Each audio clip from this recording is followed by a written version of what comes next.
Brad Thompson with Fahredin Nushi, ROOV Inc. Fahredin, tell us a little bit about yourself, a little bit about ROOV. Well, my name is Fahredin. I'm originally from California, Northern California, a little bit above Sacramento. I've worked mostly in solar throughout my tenure.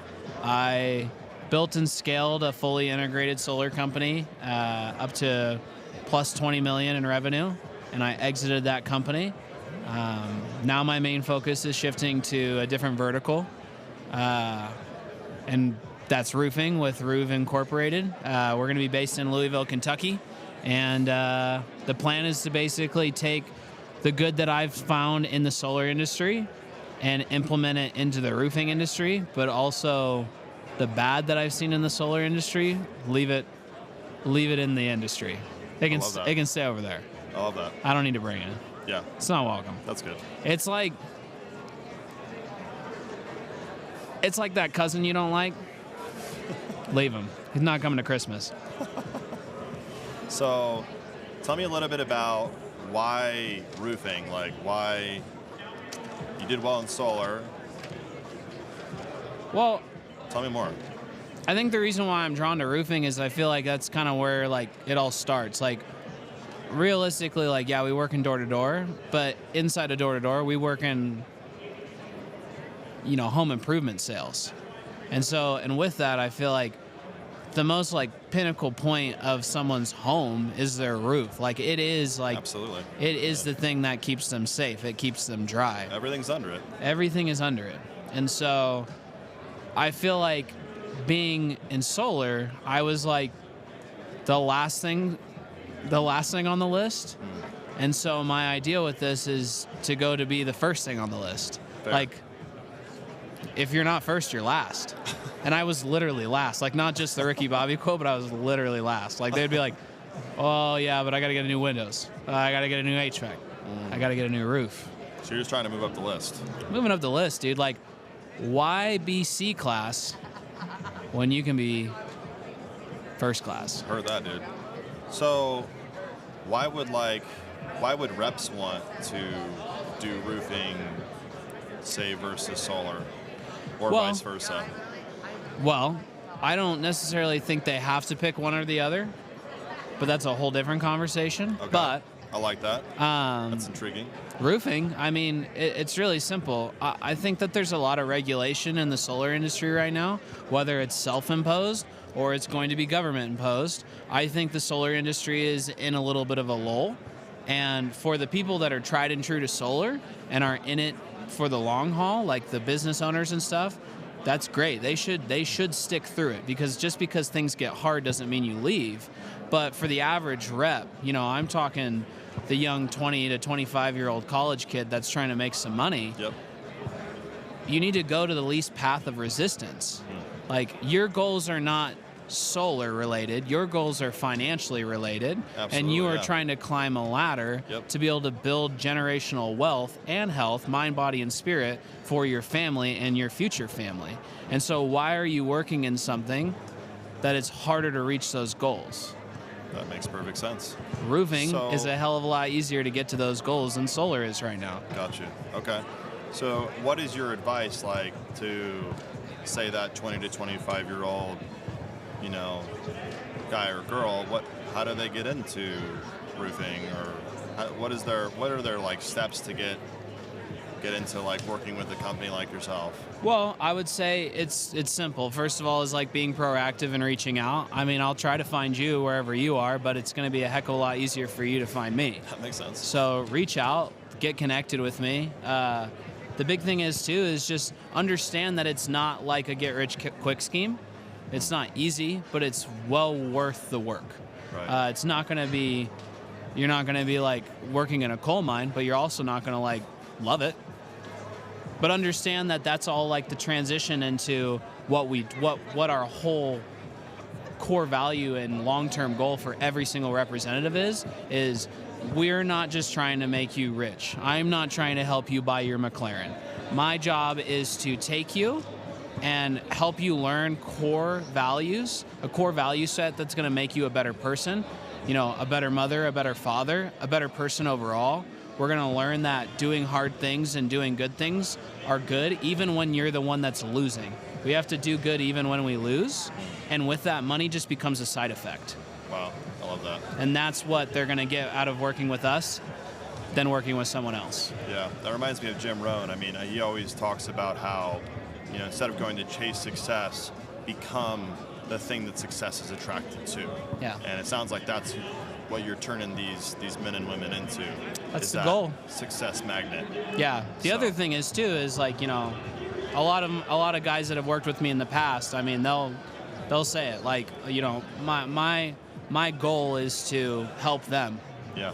In any way I can. Like, it is not about me, it is not about the company, it is about building an environment and a culture that allows people to thrive in and become so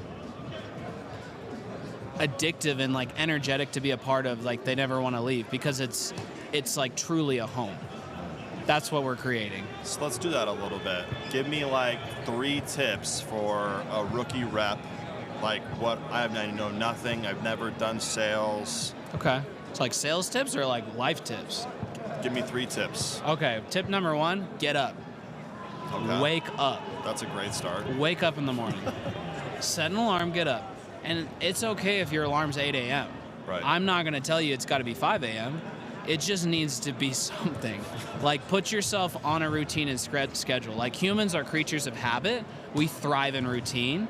And I've noticed that the number one thing I see that unsuccessful reps or inconsistent reps have is they don't have a routine in their life. And how you do one thing is how you do everything. And so the first thing you got to do is get the fuck up. Wake up. Wake up at a regular time and move your body around. Yeah. Understand that the things that we bring into our life is how it's going to affect what we put out into the world. Mm-hmm. So make sure that we're bringing in like positive things, do gratitude exercises, have a routine, journal, and then go to work. Love that. But get up. That's number 1. Gotta get up. What else? Number 2 is start paying attention to what you're putting into your body. And I don't even just mean food and beverages. I'm talking about content, what you're watching, what you're paying attention to, who you're listening to around you. That, yeah. Like, it's not only your body, but your mind. You can't be an eagle if you're flying with chickens. I'm serious. Like, if all your friends are smoking crack, you're probably gonna smoke crack. You probably are gonna do that too. So just really paying attention to like what you're doing, who you're being around, And the other thing is too is the third tip would be to find someone that is doing what you want to do, and whoever that is. Like if you want something, so say you want like the brand new, what is that, the Ford F-150 Lightning? Like like that's all you want. Yeah, sure. Don't ask me how to get one of those. I don't have one. You don't have one. Go find, Ammon. Yeah. I know this guy named Ammon. He's a great dude. One. Yeah, he's got one. Yeah. Don't ask me how to get one of those. Go ask him. So if what you're looking for is like to be successful or to get into shape, like you can't have a fat fitness coach. Right. Like it just goes like that. You can implement it in so many ways. So whatever that you desire out of your life, the person you need to be asking is the person who's already achieved what you want. That's the third tip. Okay. Perfect, man. So that's some really good like mindset, lifestyle type stuff. Give me some like tactical leadership stuff. I know that you've led a lot of people. The people that you've worked with really love you.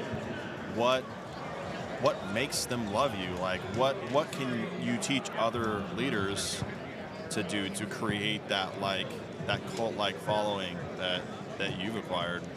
Be brutally transparent and vocal about your weaknesses and only show your strengths through your actions. They know why you're strong. There's a reason they're there. You don't need to talk about those. They know them. They see them. If your strength is that you can deadlift 400 pounds, you don't need to tell them about it. Just deadlift 400 pounds in front of them. But the stuff they can't see, the stuff that's wrong with you, the stuff that you consciously and subconsciously probably hide, talk to them about that. Because if you're vulnerable with them and brutally transparent with them about your shortcomings and the things that are wrong with your organization and the ways that they can improve and you can improve, you create a human connection that people stick to. And they can see that you are vulnerable to them as a leader, but strong with your actions. That's someone people want to follow. That makes a lot of sense. I don't have a couple of tips. That's my tip. That's leadership. That's leadership. Yeah. Everybody who has ever worked with me, for me, they know that I am like the most hard on my sleeve guy. And some people would look at me and say that that's a weakness. Yeah. But the people that have worked for me and have gone through hell with me know that, like, I would sit down and at the end of the day and cry with them if shit sucked. Yeah. And I think that's why people stick with me, because they know I won't hide from them. Yeah. I'll never hide from them, good or bad. Yeah. That's incredible. So to wrap up, tell me, like, what's on the horizon? What's in the future for you, for ROOV? Like, what's next? Well, we're gonna blow up Kentucky. I mean, Kentucky's gonna be known for 4 things: the Derby, Muhammad Ali, the chicken, and ROOV. And ROOV. You heard it, guys. That's number 1. What else is on the horizon?